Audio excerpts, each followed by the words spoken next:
കേരളത്തിലെ ജനങ്ങൾ വേനൽ ചൂടിൽ പാടത്തും പറമ്പത്തും ഒക്കെ വീണ് മരിക്കുമ്പോൾ പിണറായി വിജയൻ മക്കളെയും കൊച്ചുമക്കളെയും മകനെയും കുടുംബാംഗങ്ങളെയും ഒക്കെ കൂട്ടി ബീച്ച് ടൂറിസം ആസ്വദിക്കാൻ വേണ്ടിയിട്ട് ഇന്തോനേഷ്യയിലും സിംഗപ്പൂരിലും പോയിരിക്കുകയാണ്. മുഖ്യമന്ത്രി അദ്ദേഹത്തിൻ്റെ ഒരു സ്വകാര്യ സന്ദർശനം നടത്തുന്നത് അദ്ദേഹത്തിൻ്റെ വ്യക്തിപരമായിട്ടുള്ള കാര്യമാണ്. 19 ദിവസം ഇവരെല്ലാവരും കൂടി 3 വിദേശ രാജ്യങ്ങളിൽ വിനോദസഞ്ചാരം നടത്താനുള്ള വരുമാന സ്രോതസ് എന്താണ്? അതെവിടെ നിന്നാണ് വരുന്നത്? അതാരാണ് സ്പോൺസർ ചെയ്തിരിക്കുന്നത്? ആ സ്പോൺസർ ചെയ്ത ആരാണ് എന്ന് അദ്ദേഹം ഒന്ന് വ്യക്തമാക്കിയാൽ കൊള്ളാം. അദ്ദേഹം പറയണമെന്ന് നിർബന്ധമില്ല. അദ്ദേഹത്തിൻ്റെ പാർട്ടിയുടെ സെക്രട്ടറി MV ഗോവിന്ദൻ പറഞ്ഞാലും മതി. 19 ദിവസം മുഖ്യമന്ത്രിയും പൊതുമരാമത്ത് മന്ത്രിയും കേരളത്തിലില്ല.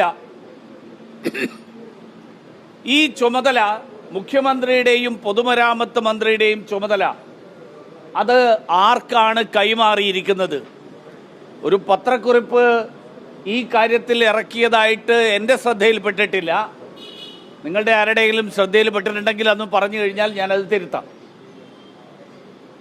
ഒരു മുഖ്യമന്ത്രിയും സംസ്ഥാനത്തെ ഒരു മന്ത്രിയും ആർക്കും ചുമതല കൈമാറാതെ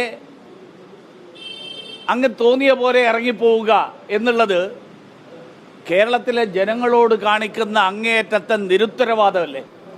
മാത്രമല്ല, അങ്ങേയറ്റത്തെ സാമ്പത്തിക പ്രതിസന്ധിയിലാണ് എന്ന് പറയുന്ന ഒരു സർക്കാർ, അങ്ങനെ ഒരു സർക്കാരിൻ്റെ തലവൻ ഇത്തരം ആഡംബരങ്ങളിൽ മുഴുകുന്നതിനെ പറ്റിയിട്ട് മാർക്സിസ്റ്റ് പാർട്ടിയുടെ നിലപാടെന്താണ്?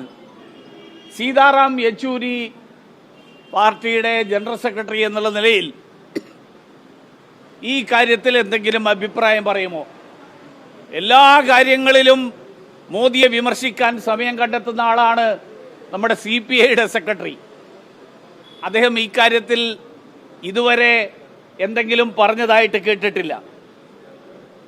UDFൻ്റെ കാര്യത്തെക്കുറിച്ച് ഞാൻ ചോദിക്കുന്നില്ല. കാരണം ഇന്നലെ ഇത് ചോദിച്ച ഉടൻ തന്നെ പ്രതിപക്ഷ നേതാവ് ഉടനെ മുങ്ങി.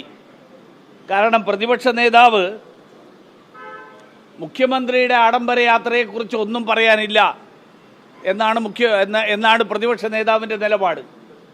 കാരണം അദ്ദേഹം നേരത്തെ തന്നെ പറഞ്ഞിട്ടുണ്ട്, ഞങ്ങളുടേത് സഹകരണാത്മക പ്രതിപക്ഷമാണ്. ഞാൻ ബംഗാളിൽ നിന്നാണ് വരുന്നത്. കഴിഞ്ഞ ദിവസമൊക്കെ ബംഗാളിലെ മാർക്സിസ്റ്റ് പാർട്ടിയുടെ സ്ഥിതി കണ്ടു. 4%, 3% ഒക്കെ വോട്ടാണ് മാർക്സിസ്റ്റ് പാർട്ടിക്ക് ഓരോ നിയോജക മണ്ഡലത്തിൽ. ചില പരിപാടികളും കണ്ടു. നമ്മുടെ നാട്ടിൽ ഈ സ്വതന്ത്രന്മാരടക്കം പരിപാടി നടത്തിയാൽ മുന്നിലിരിക്കാൻ ഒരു 15 പേരെ അവർ കൊണ്ടുവന്നിരുത്തും. അതുപോലും ഇല്ലാത്തൊരു ഗതികേടിലാണ് മാർക്സിസ്റ്റ് പാർട്ടി. കാരണം ബംഗാളിലെ ജനങ്ങൾ ഇത് നേരത്തെ തിരിച്ചറിഞ്ഞു. ആ ബംഗാളിലെ സ്ഥിതി അധികം വൈകാതെ കേരളത്തിലും വരും. i2i News, an eye for truth. i2i News subscribe ചെയ്തിട്ടില്ലാത്തവർ ഇപ്പോൾ തന്നെ സബ്സ്ക്രൈബ് ചെയ്യുക. നോട്ടിഫിക്കേഷൻ ലഭിക്കുവാൻ ബെൽ ബട്ടണും അമർത്തുക.